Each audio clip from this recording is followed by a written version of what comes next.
Selamat sore konco tani kawan tani. Ini saya Pak Mulyono dari Desa Randusongo, Kecamatan Gereh, Kabupaten Ngawi, ingin melaporkan perkembangan pari mentik bejo saya ya. Ini di usia tepat 70 hari ya, 70 hari setelah tanam.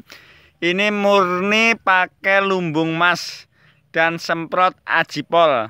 Nah, ini semprot ajipol yang keempat kalinya. Nah, hasilnya seperti ini tanpa pestisida sedikit pun ya. Malenya wah luar biasa. Nah, ini malenya seperti ini. Alhamdulillah.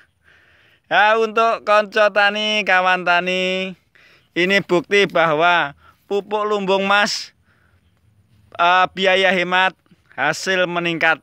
Nah, untuk konco-konco tani dimanapun Anda berada, pakailah pupuk lumbung mas.